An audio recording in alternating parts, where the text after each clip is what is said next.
السلام عليكم. تعالوا النهاردة معرفكم في طريقتي في تخزين ورق العنب. هيقعد معاكي سنة كاملة على الرخامة من غير ما تحطي في الفريزر ولا تستني ان تطلعيه فك ولا الكلام ده.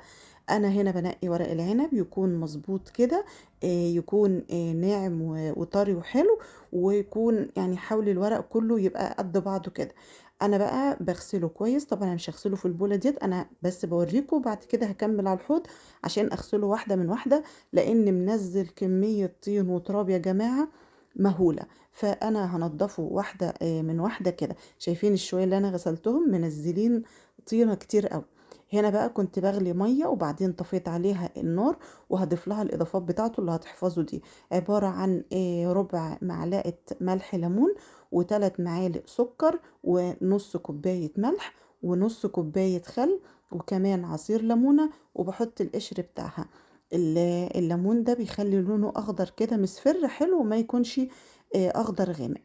بعد كده بقلبه كويس كده، وهنزل بالورق العنب. انا بعد ما غسلته حاولت ان انا اخليه برضو صفوف كده فوق بعضها، ما تكونش متنعكش ولا حاجة. بعد كده باحاول إن أنا أنزّله كده كُلّه، وعايزة أحُط عليه تُقل، علشان مش عايزة أي حاجة تبان من ورق العنب. باحاول إن أنا أنزّله كده وأحُط عليه تُقل.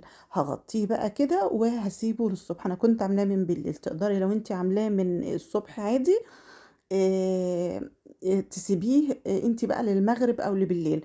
المهم أهم حاجة المَيّة بتاعته ديّة تبرد عليه خالص بالشكل ده. شايفين بقى ورق العنب شكله جميل إزاي؟ مش أخضر غامق أو زيتي أو كده. عشان كده لمّا تيجي تسويه إن شاء الله هيبقى لونه فاتح معاكِ وجميل. أهم حاجة وأنتِ بتسويه ما تقعديش تفتحي عليه الحلة كل شوية، لإنه بيسود.